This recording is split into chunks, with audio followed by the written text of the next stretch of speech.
Pokoknya sekolah juga memberikan dorongan, ya. Orang tua juga memberikan dorongan dan pengawasan. Harus turun mencari penyebab. Kan tidak boleh menjustifikasi anak-anak, Ustaz. Oh, kamu nakal sekali, tidak boleh. Dan kita sepakati bersama. Jadi kita di rumah ada aturan. Ada, Ustaz. Apalagi sekarang ini memang terasa sulit, ya. Ada kesenjangan yang kita lihat antara orang tua dengan anak-anak. Ya.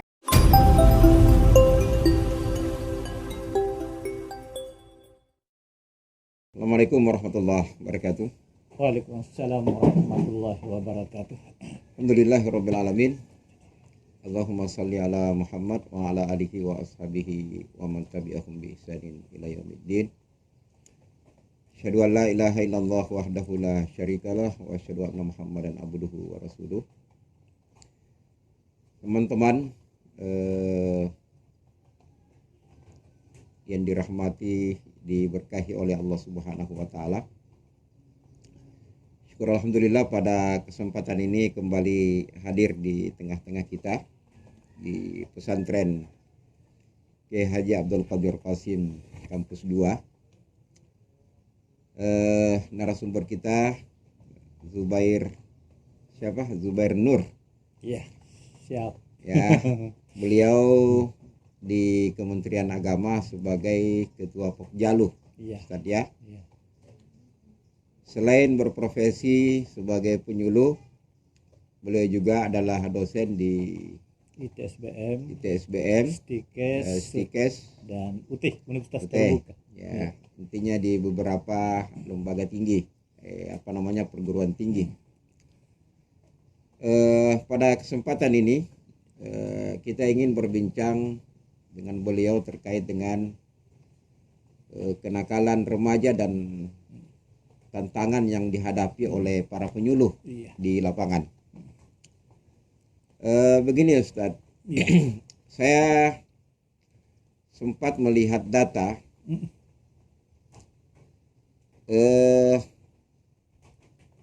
dari ini kan kita Indonesia ini mendapatkan apa yang disebut dengan bonus demografi. Iya. Bonus demografi itu maksudnya adalah populasi terbesar di negara kita itu saat ini dan beberapa tahun kemudian itu didominasi oleh kaum muda. Kaum muda, betul. Nah, itu salah satu pengertian dari bonus demografi. Tetapi yang menyedihkan adalah pada saat yang bersamaan di negara kita ini ada dua hal yang menjadi fenomena di tengah-tengah anak muda kita. Iya. Yang pertama adalah sekitar 65% daripada anak-anak remaja kita itu yang terlibat dalam tawuran, apa yang disebut dengan pergaulan bebas. Ya. Tawuran, pergaulan bebas, narkoba. Dari kalangan anak muda kita itu yang sempat terindikasi terlibat narkoba itu kurang lebih 4 juta. Ya. Di Selayar juga sudah banyak. Ya. Di Selayar juga ya? Ya, sudah ada di rutan. Ya. Sudah ada di rutan narkoba. Kalau dia tidak bisa beli minimal dia hisap lem. Itu fenomena. Ya, itu fenomena fakta. Sekarang yang menjadi pertanyaannya adalah apakah bonus demografi ini betul-betul kita dapat manfaatkan semaksimal mungkin, atau justru anak-anak muda kita ini yang notabene-nya dia akan menjadi tulang yang menanggung beban bangsa justru menjadi beban bangsa, ya, bukan mereka menjadi penopang untuk kemajuan sebuah peradaban yang kita idam-idamkan. Bagaimana kira-kira Pak Ustaz Zubair melihat problema anak-anak remaja kita yang terjadi sekarang ini? Iya, makasih. Tapi sebelumnya barangkali boleh diperkenalkan dulu profesinya selama ini dan seterusnya. Iya, makasih. Assalamualaikum warahmatullahi wabarakatuh. Ya, alhamdulillah Ustaz. Ya, pagi ini kita kembali dipertemukan. Kita memang saat ini profesi saya setiap hari Ustaz kan samping saya sebagai penyuluh tentunya saya bergerak dalam banyak membina remaja-remaja kita, baik remaja-remaja mulai dari santri-santri yang sudah SMP sampai kepada mahasiswa-mahasiswa kita. Iya. Dan saya juga melihat terkadang miris Ustaz ada dari beberapa mahasiswa kita kalau saya tes, saya pernah laporkan bahwasanya mahasiswa kita sekarang ini saja ada sekitar 70% itu yang tata cara mengajinya masih terbata-bata. Dan ini saya sudah lapor. Ya, 70%. Jadi iya. Dari umat Islam itu ya? Ya, umat Islam. Jadi ya, kalau populasi umat Islam itu saat ini iya. Di Indonesia penduduknya kan 270 lebih ya. Iya. Nah, saya sempat melihat data terakhir itu jumlah populasi umat Islam 240 juta. Itu yang Islam KTP ya. 70% buta aksara. Aksara Al-Qur'an, iya. 70%. 70%. Ya, berarti bisa sampai 150 juta penduduk ya. Iya. Iya, itu yang bukan buta tapi terbata-bata. Iya. Ya, itu kan dia masih apa istilahnya itu cara belajarnya kan belum menjadi sebuah kebutuhan. Ya, jadi begini Ustaz. Berbicara masalah remaja, kita kembali dulu ke definisi remaja itu. Ya. Jadi definisi remaja menurut Hurlok itu ya tidak apa-apa ya. Kayak beda remaja dengan pemuda di? Iya, beda. Oh, ya, beda. Beda. Ya. Kalau remaja definisi menurut tidak apa-apa ya terkait dengan kayak akademisi. Ya. Ya, jadi definisi remaja menurut Hurlok itu adalah masa lepasnya masa anak-anak ya menjelang masa dewasa itu usianya ada terkadang 10 atau ada 13 tahun sampai usia 19 tahun itu masih tergolong remaja. Iya. Kenapa dikatakan 10? Karena kadang ada terutama anak-anak cewek kita terkadang 10 tahun itu sudah ada yang masuk. Sudah masa haid ya. Malah ada yang 13. Bahkan saya punya anak yang saya anak angkat saja itu umur 9 tahun sudah haid. Ya. 9 tahun itu kelas berapa? Ya, kelas 5 SD. Hah? Kelas 5 SD. Kelas 5 SD? Iya. Ya, kemudian definisi remaja menurut Islam ini saya ambil teorinya seorang pengarang buku Sartono, Pak Hasan Basri.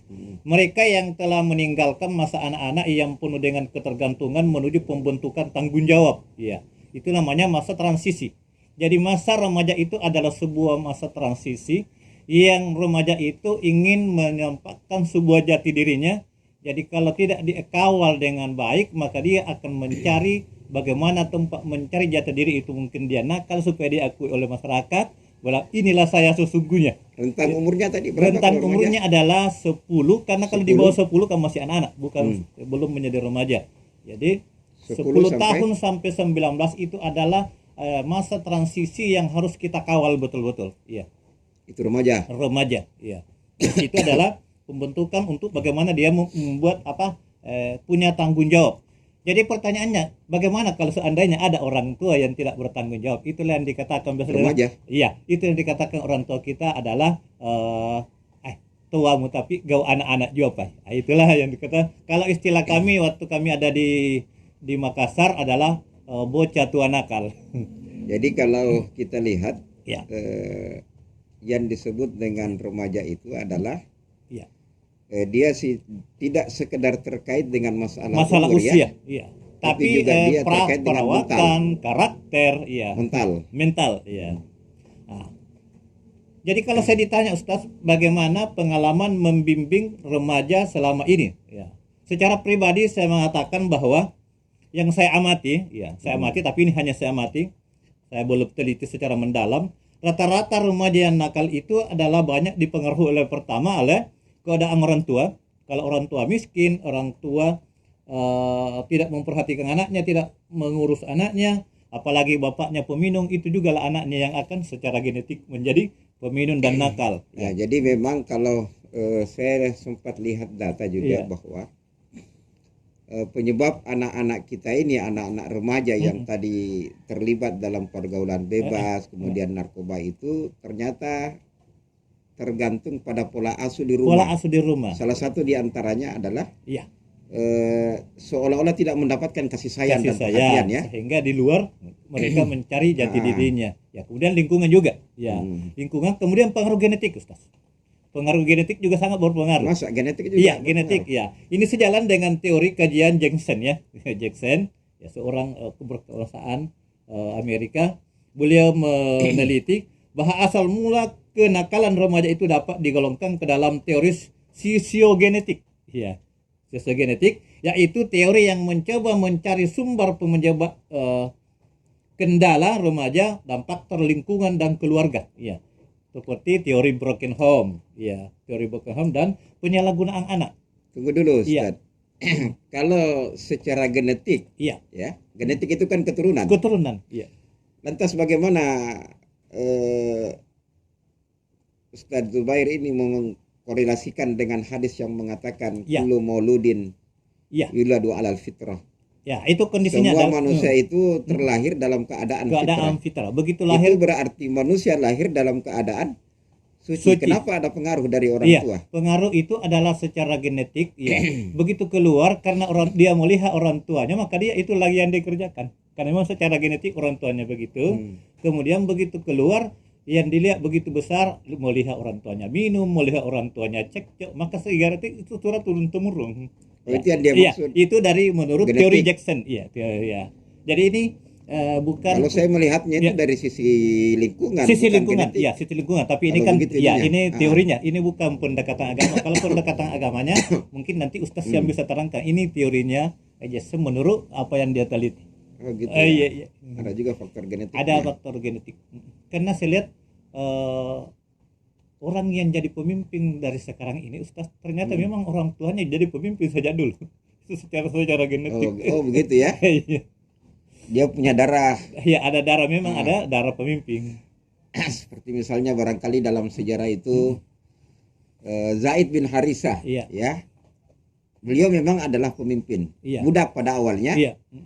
Setelah itu beliau meningkat menjadi seorang pemimpin. Dan Dia juga melahirkan Usamah bin Zaid. Iya. Ya, tapi ini teori ini bisa dibantah, Ustaz. Tapi teori ini dibantah dengan nanti penelitian juga. Oh, siapa yang Ya, ini penelitiannya adalah teori Jackson. Ya. Ya, beliau karena penelitian dia bukan meneliti secara religius, tapi dia meneliti fenomena dan sebuah fakta. begitu ya. Iya. Sekarang pertanyaannya yang lain. Ya. Kira-kira saya sempat melihat Ustaz, di Sulawesi Selatan saja itu. Iya. Karena kita lihat kaitannya dengan tadi ini. Iya. Kenakalan remaja dan seterusnya. Penyuluh di Sulawesi Selatan. Oh iya. Saya sempat baca data itu sekitar 2.700 ya. Ya, 2.700-an. Ya. 2.700-an. Iya, itu belum termasuk P3K yang baru itu, Ustaz. Iya. Sekarang Ustaz, ini kalau kita lihat ya, pentingnya kehadiran penyuluh. Populasi umat Islam di Sulawesi Selatan itu kurang lebih 8 juta. Iya. Saya sempat hitung-hitung perbandingan, saya bulatkan 8 juta itu dibagi 3.000 ya.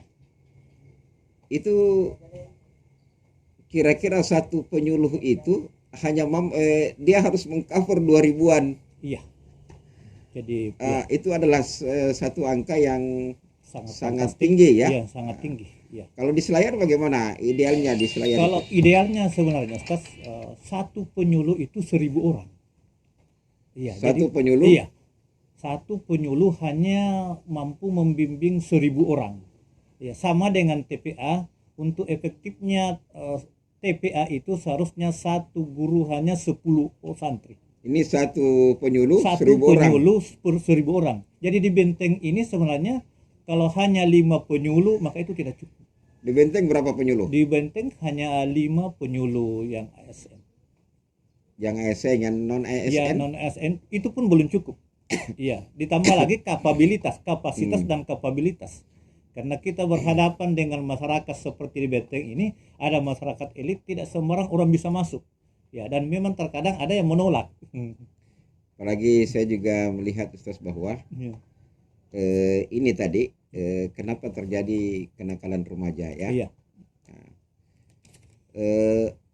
penyuluh yang kita butuhkan pada saat ini itu beda dengan penyuluh masa lalu. Beda sekali, Ustaz. Nah. Iya. Kenapa dikatakan sangat beda kebutuhan penyuluh masa lalu dengan sekarang? Iya. Karena sekarang ini mau tidak mau penyuluh Iya. itu Kita harus mensiber. Iya, Iya. dia harus aktif juga dalam hal Harus, yang iya, karena kejahatan yang terjadi sekarang ini beda dengan kejahatan yang kita lakukan zaman lalu. Kalau kita lalu kita gitar-gitar di pinggir jalan, minum-minum di pinggir jalan. Kalau anak remaja kita sekarang ini mereka diam-diam di kamar. Tapi ternyata dia melakukan sebuah kejahatan. Nah, inilah metode-metode yang harus kita cari bagaimana kita menangkal kejahatan-kejahatan, terutama kejahatan yang diperbuat remaja kita terkait dengan siber itu. Nah sekarang selama ini kira-kira Pak Zubair sebagai penyuluh dan berada di tengah-tengah masyarakat ya, tantangan apa yang lebih dominan ya didapatkan di tengah-tengah masyarakat saat memberikan penyuluh keagamaan kepada mereka? Ya, kalau tantangan lebih banyak memang ke remajanya, iya. Remaja. Iya, kalau remajanya Selama ini yang banyak ditangani remaja atau ini? Remaja dan orang tua. Iya. Kalau saya mau disuruh pilih, saya lebih cenderung disuruh membina ke orang tua kita daripada anak remaja kita. Cuma karena kita berpikir remaja kita ini adalah tulang punggung, nantinya akan menjadi estafet, makanya kita harus bina apapun kita punya tantangan. Tantangan yang terberat itu adalah metodologi cara mengajar kita. Terkadang generasi muda kita tidak tertarik apa yang kita sampaikan. Ya, Jadi dia malah lebih senang dengan gadgetnya. nah, Jadi teknik yang saya pakai itu kebanyakan saya memakai simulasi. simulasi Ya. Simulasi itu Simulasi. Kemudian simulasi terkadang juga maksudnya gimana itu simulasi? Pembelajaran itu terkadang kita bermain sambil belajar. Justru itu yang malah disenangi oleh remaja-remaja kita. Remaja-remaja mana saja yang? Iya, termasuk remaja-remaja yang anak-anak SMP yang saya masih rekrut untuk belajar. Di mana? Terkadang ada di masjid, terkadang ada di ruang-ruang terbuka seperti kelompok remaja Carakde. Nah, kalau kita misalnya di ITSBM. Iya. Bagaimana cara, apakah kita mengajar apa di ITSBM ini ceritanya? AIKA. Islam dan Kemuhammadiyah. Islam dan Kemuhammadiyaan. Bagaimana kira-kira cara mengajar anak-anak remaja mahasiswa kita ini terkait dengan dalam rangka menangkal tadi itu pergaulan bebas? Karena saya melihat begini Ustadz, ada satu hal yang barangkali yang salah dalam metode mengajar kita misalnya di tengah-tengah mahasiswa kita, karena taruhlah misalnya kita terkadang terlalu membebaskan pergaulan mudi kita itu di mahasiswa. Iya. Jadi alhamdulillah Ustaz, kita metodologi di samping ada metode mengajar dari yang sudah diterapkan di kampus, kita tambah dengan metode humanis. Kita kan begitu masuk di ruangan kita tahu ini anak ini gesturnya kok beda dengan yang lain ya. Kalau kita melihat mahasiswa yang begitu, taruhlah ada satu kelas yang saya ajar mahasiswanya hanya 14 orang. Ini THP ya, tahap tanaman pangan. Ada beberapa orang yang saya lihat kriterianya itu nakal. Ya, saya pakai pendekatan humanis. Saya sering sapa, bagaimana Adit? Ada kendala nak di lapangan, ada kendala di rumah. Justru itulah yang membuat dia rajin masuk sekolah, padahal dulunya katanya itu orang yang malas sekali masuk sekolah. Tapi dengan pendekatan semacam itu humanis, saya masuk, saya sapa, akhirnya dia rajin, dan alhamdulillah saya lihat mulai dari UTS-nya sampai di UAS-nya alhamdulillah dapat. Kalau terkait tadi baca Quran, karena ini kan Pak Zubair di samping sebagai penyuluh agama, kita juga sebagai dosen, ya. Nah, kalau terkait dengan baca Qurannya tadi itu terkait dengan baca Qurannya saya izin kepada tidak terlalu kita. Jadi metode yang saya pakai, kalau ada bacaan Quran yang di dalam mata pelajaran itu, maka kami baca bersama-sama. Ya, supaya tidak kentara ada yang tidak tahu, maka pertama-tamanya saya baca dulu baru saya suruh ikut. Ya. Nanti saya rasa ini caranya, maka bilang, "Ya kamu coba juga." Eh, Karena susah mengambil waktu luang Ustaz, karena padatnya perkuliahan maka kita susah mengambil waktu luang di luar jam kuliah. jam kuliah Iya. padat. Makanya itu saja yang kita proses, bagaimana caranya kita sisipkan di situ kalau adalah ini sesuai dengan ayat ini. Itu yang kita pelajari dan suruh baca rame-rame. Iya. Kalau saya sempat melihat juga Ustaz bahwa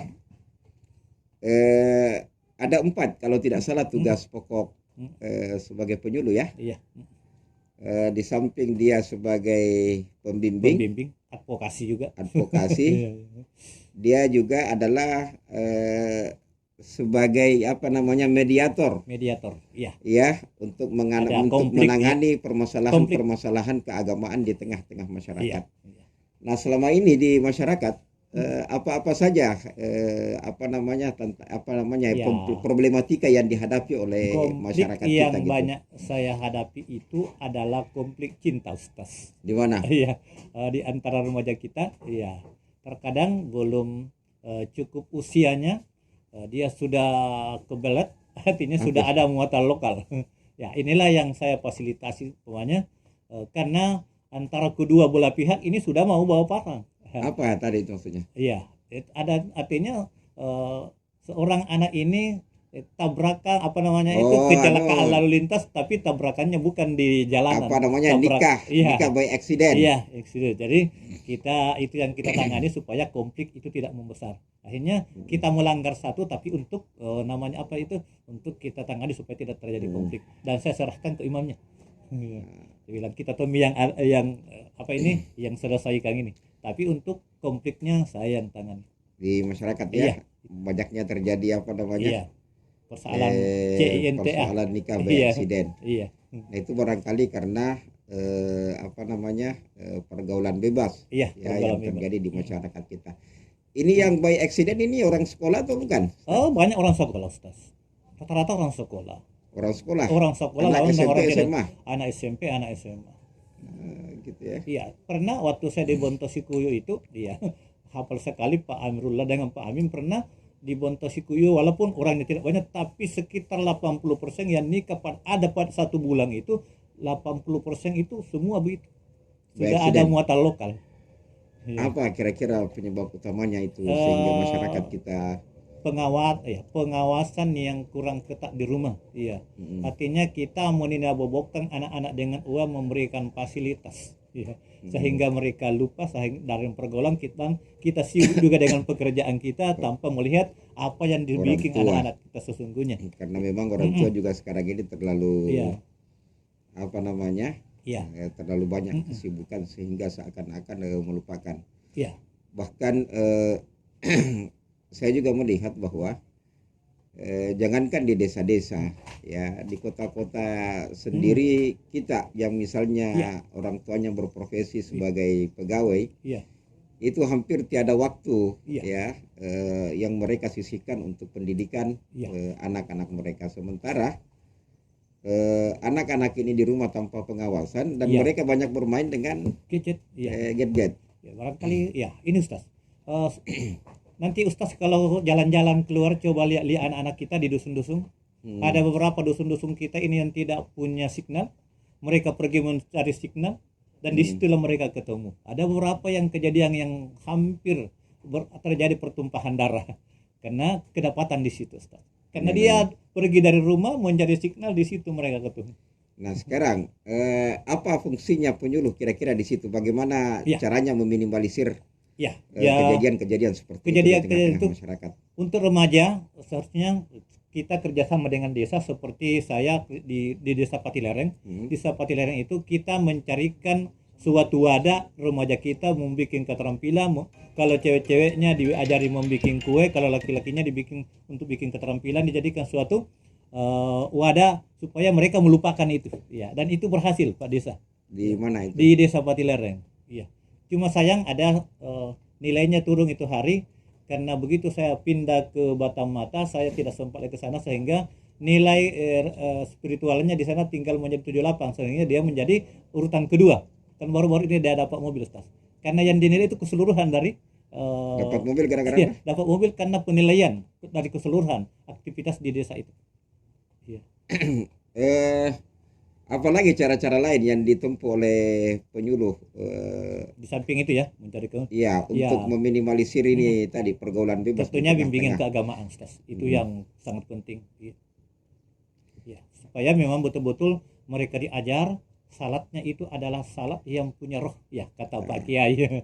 Karena kalau salat yang asal salat saja menggugurkan kewajiban, rata-rata kita kan, saya biasa sadari juga, Ustaz. Rata-rata saya salat juga kan sekedar menggugurkan kewajiban. Padahal bukan itu yang kita cari, adalah salat yang bisa betul-betul punya roh dan bisa menangkal sebuah kejahatan untuk diri kita. Ya, Begini, eh, ini kalau kita lihat ya jumlah penyuluh misalnya toh iya.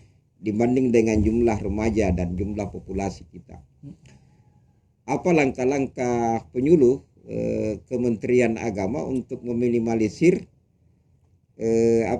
pergaulan bebas di tengah-tengah masyarakat kita, karena kalau kita sendiri kan kita tidak bisa. Betul, betul. Nah sekarang apa juga sudah dibangun kerjasama Iya.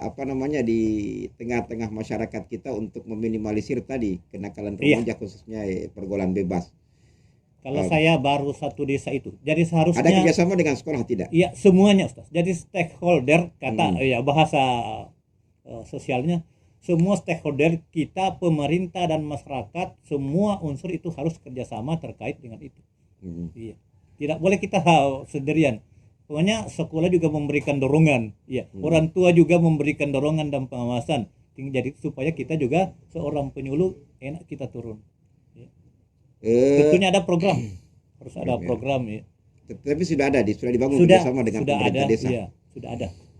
Kalau di Batam-Mata bagaimana? Kalau di Batam-Mata kan saya baru di bawah, baru sebatas kita membimbing, iya. Oh, belum Yang ada. kita masuki sekolah, ya, saya sudah isu sama Pak Kepala Kantor, kami akan masuk di sekolah karena justru di sekolah itu paling banyak masalah. Anak-anak SMA Iya, dan anak-anak SMA anak-anak itu SMP. yang istilahnya itu proteksi ya, proteksi. Menangkal sebelum terjadi. Ya, satu tadi. Kemudian kalau masalah narkoba bagaimana?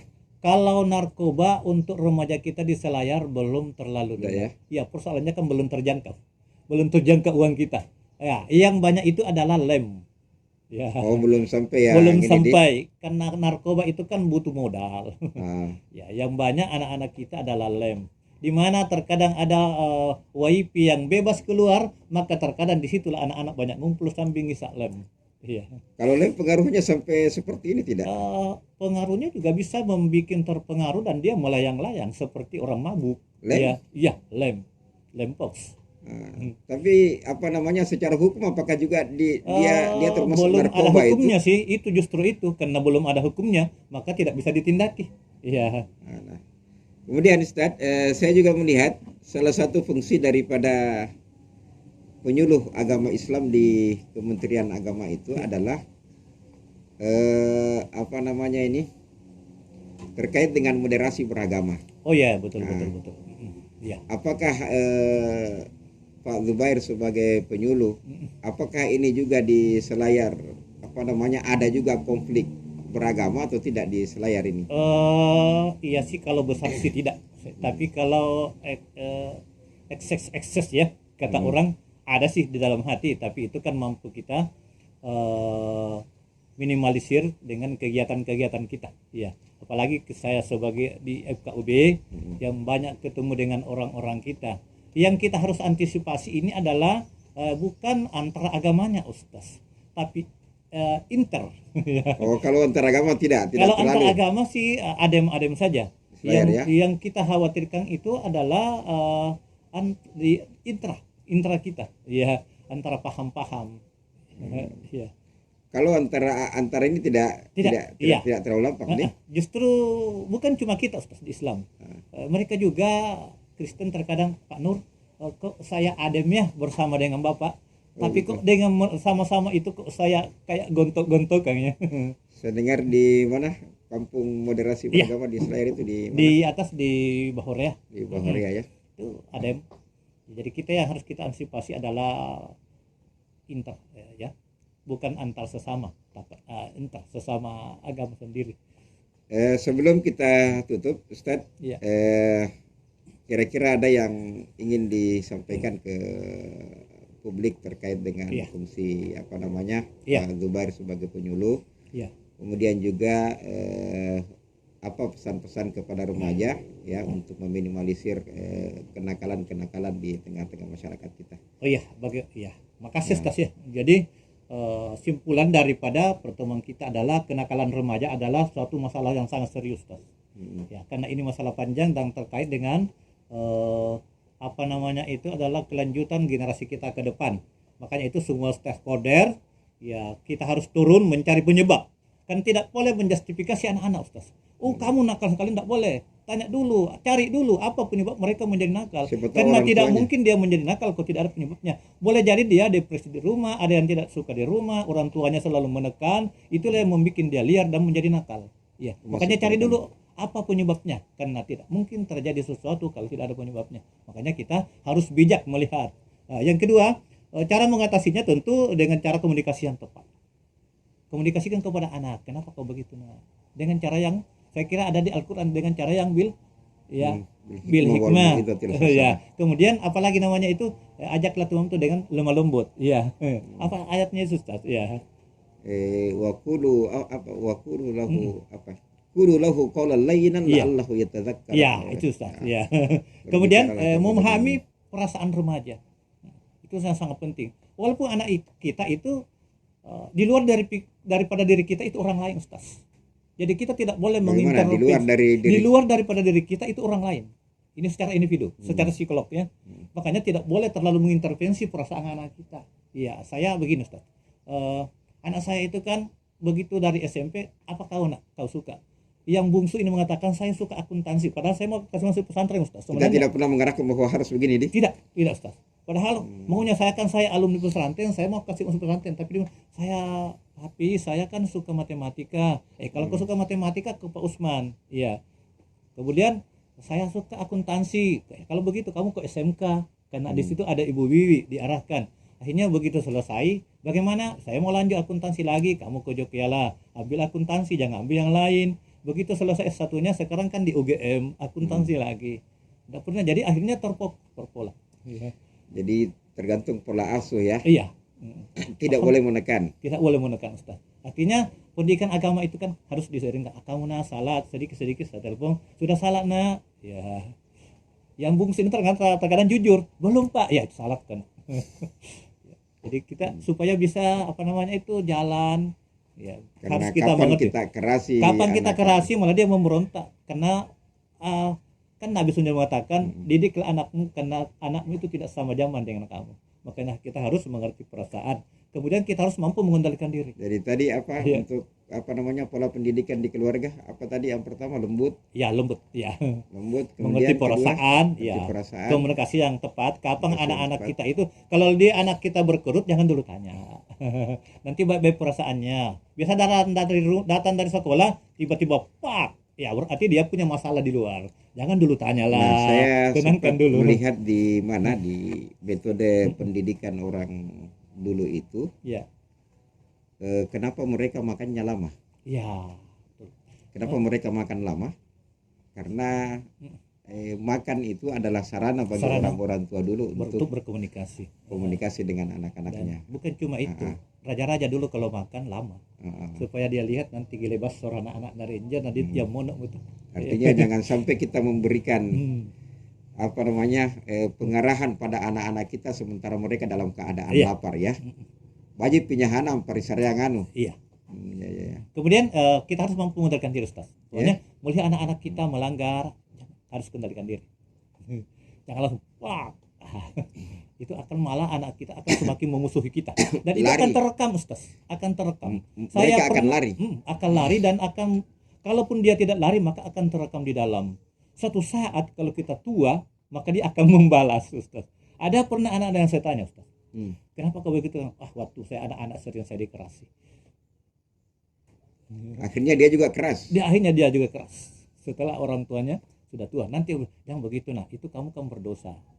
Nanti saya rekam baru. Oh iya. Kemudian Ustaz ya, membuat batas yang jelas. Membuat batas yang jelas maksudnya di sini antara kita dengan anak itu kita harus ada komitmen. Kita duduk bersama, buat aturan gitu buat ya. aturan. Jadi Dan kita kita- sepakati bersama. Jadi kita di rumah ada aturan. Ada Ustaz. Ya, kamu harus belajar begini. Dia sendiri yang bikin, saya belajar sekian. Ya. Dan kita sama-sama jangan melanggar. Ya, pokoknya kita harus pergi salat, tapi kita sendiri tidak pergi salat di masjid atau dilarang. Ya, ini yang celakanya sekarang, Ustaz. Untuk saya ingat, siswa dilarang merokok di kelas. Baru Baru gurunya mengajar sambil merokok. Sehingga siswa akan berpikir, apa benar rokok ini, jangan-jangan rokok ini tidak merusak, karena guru saya kan merokok.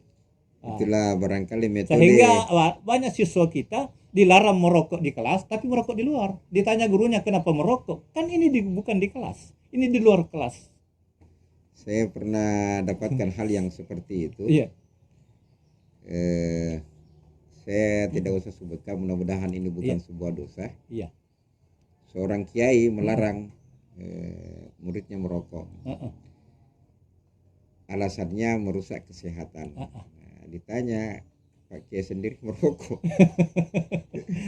Nah, jadi anak-anak kita sekarang itu sebetulnya dia tidak butuh perintah, Betul, tapi dia butuh contoh. Iya. Nakalnya anak-anak kita melanggarnya, masyarakat kita sekarang karena orang di atas itu tidak memberikan contoh yang baik. Bukan karena mereka kekurangan pelajaran. Bukan karena kekurangan pelajaran, tapi orang di atas tidak memberikan contoh yang baik. Contoh yang baik. Nah, disitulah kehebatan Nabi Shallallahu Alaihi Wasallam bahwa dia itu adalah model ya terhadap apa yang dia harus ucapkan. model. Apa yang dia ucapkan itu, apa yang dia ucapkan itu yang dia lakukan. Iya. Jadi kan di sini memberikan contoh yang baik, memberikan kegiatan yang positif itu adalah salah satu cara, Ustaz. Ya. Kemudian memberikan edukasi, termasuk edukasi seksual, Ustaz. Jangan dianggap itu seksual. Bagaimana yang dikatakan edukasi? Saya sampai sekarang belum bingung itu. Bagaimana jadi program kita di Kementerian Agama kan ada namanya BRAS. Apa itu BRAS? Bimbingan Pranikah Remaja Usia Sekolah. Iya, kita sampaikan kepada masyarakat kita, kepada anak-anak kita, begitu anjloknya masa depan kamu kalau kau berbuat demikian, maka di materi kita itu adalah proteksi. Apa sudah ada materinya? Karena anak-anak sekarang ini tidak diajarkan saja seks, sudah terlibat dalam pergaulan bebas. Cuma karena ini di Kementerian kan terbatas kita punya keuangan, sehingga tahun lalu hanya 2 sekolah yang kita datangi, SMA dengan SMA Buki. Ya, saya kebetulan kan fasilitator Ustaz. Ya. BRAS jadi proteksi di situ, Ustaz. Bagaimana modelnya pendidikan seks yang dimaksud oleh itu? Modelnya di situ adalah proteksi, artinya disampaikan bahwa kalian ini masih usia sekolah. Kalau Anda melanggar ini, maka Anda tidak punya masa depan. Iya. Saya lebih cenderung pendidikan seks barangkali yang kita maksud itu adalah bagus sekali sebetulnya Al-Quran itu mengantisipasi. Betul. Ya, pergaulan bebas. Salah satu diantaranya, Ustaz. Ini yang kita lihat edukasi seks ya, mau dimasukkan edukasi seks atau tidak? Kalau tidak salah di dalam Al-Quran itu, wallahu alam di surah apa, anak-anak itu dilarang masuk ke kamar orang tuanya di 3 waktu. Betul. Iya. Itu sudah salah satu itu edukasi. Salah satu diantaranya adalah jangan masuk di waktu siang. Jangan masuk di waktu malam, jangan masuk di waktu istirahat. Ya, itu sudah edukasi itu. Itu konsep awal itu, Ustaz, dari edukasi itu. Karena landasan dasarnya itu kita rujuk di Al-Qur'an itu. Iya, di BRAS itu. Itu edukasi seks di rumah tangga itu. Nah, di situ pula lah barangkali kenapa dalam rumah tangga itu kamar anak ada. Ya, kamar anak ada, kamar orang tua ada. Nah, kamar orang tua tidak boleh dimasuki oleh anak kecuali dia minta izin. Ini yang edukasi seks barangkali kalau menurut saya. Betul, itu. Ustaz. Tetapi tidak kita terapkan di rumah. Yang kedua, Ustaz, edukasi seks. Menurut Al-Quran itu, Quran atau hadis ya? Quran dan hadis. Anak itu kalau dia sudah balik, dia kan harus dipisahkan. Anak-anak juga begitu. Tidak boleh kalau biar saudara lalu dikasih sama, tidak boleh. Ya. Nah, kita ini yang begitu sekarang apa namanya? Itu kalau saya lihat edukasi seks wallahu alam apa masuk edukasi seks atau tidak itu Tetapi begitulah cara Al-Quran untuk mengantisipasi Ya. hal-hal yang seperti itu. Ya, saya begitu Ustaz. Jadi saya biar dulu waktu masih kontrak, kalau saya cari rumah, cari kamar yang memang bisa ada anak-anak saya tersendiri. Iya. Sampai sekarang saya bikin rumah kan ada Besar. kamarnya si ade, ada kamarnya si kakak. Walaupun dia sama-sama perempuan, saya enggak. Itulah barangkali Iya. sehingga seorang muslim itu Mm-mm. rumahnya harus besar. Iya, anak-anak pun kalau mau masuk di kamar dia ketuk dulu, dan dia tidak sembarang ketuk. Waktu-waktu tertentu anak saya tidak mengetuk. Oh gitu. Iya, apalagi kalau sudah saya kunci dia, Pak sudah dikunci kamar, ya sudah dia tidak lagi, dia sudah Jadi, mengerti. Nah ini juga menjadi pelajaran besar bahwa salah satu barangkali penyebab kenakalan remaja di tengah-tengah kita tadi Iya. itu dia sangat terkait dengan masalah ekonomi juga. Betul, iya. Kalau Ada orang beberapa- itu kaya, Iya. maka akan besar Besar rumahnya. betul. Kalau Iya. besar rumahnya, dia akan bisa menata di mana anak Iya. laki-lakinya, di mana anak perempuannya, di mana tamunya, di mana orang tuanya. Makanya sebenarnya Islam itu menghendaki kita kaya, Ustaz, sebenarnya. Tapi kalau kita sekarang ini umat Islam bangun rumah tipe berapa Iya. namanya yang satu kamar itu ya? Iya. Nah, Sederhana lah sebenarnya ya. Iya, Karena satu itu yang kamar. masuk sederhana sebenarnya itu. Oke, tapi satu kamar itu tidak ada edukasinya. Iya, Saya betul. lihat tidak ada edukasinya. Karena definisi sederhana sebenarnya Ustaz adalah yang di dalam rumah itu ada kamar anak-anak, ada Iya. kamar orang tua, itu sederhana. Ah, Kalau tidak cukup itu begitulah Islam. bukan sederhana namanya. Bukan sederhana. Saya kira Ustaz, Iya. terima kasih banyak atas kehadirannya. Walaupun kita bincang-bincang ke sana kemari, tapi intinya saya ingin mengatakan bahwa memaparkan kepada teman-teman semua bahwa kenakalan remaja di tengah-tengah kita ini, Iya. baik itu terkait dengan Ada seks beberapa faktor, maupun Ustaz. terkait dengan narkoba, itu bukan hal yang biasa yang kita harus takani dengan baik. Apalagi sekarang ini memang terasa sulit, Iya. ya. Ada kesenjangan yang kita lihat Iya, antara betul. orang tua dengan anak-anak, ya. Ya, yang susah sekarang ini Ustaz, karena banyak remaja kita tidak mau menjadi dirinya sendiri. Hmm. Artinya dari kemampuan yang pas-pasan tapi dia mau bergaya ya itu yang membuat ya. Nah, Ke jadi sekolah pakai narkoba, pergaulan bebas, tidak bisa baca Quran. Nah, itu semua adalah problema yang terjadi di tengah-tengah masyarakat Betul, kita. Ustaz. Ya. Saya sangat berterima kasih atas kehadiran Ustaz, ya. Ustadz Zubair sebagai penyuluh agama yang bisa memberikan pencerahan kepada kita bagaimana kita menata keluarga kita untuk mengantisipasi terjadinya hal-hal yang kita tidak inginkan pada anak-anak kita. Saya kira demikian bincang-bincang kita pada kesempatan ini. Mudah-mudahan Ustadz Zubair tidak bosan-bosan berkunjung ke sini. Siap, Ya. siap Ustaz. Saya juga suka lokasinya di sini. Kondisinya. Saya kira demikian. Hadanallahu wa iyyakum ajma'in. Assalamualaikum warahmatullahi wabarakatuh. Waalaikumsalam warahmatullahi wabarakatuh.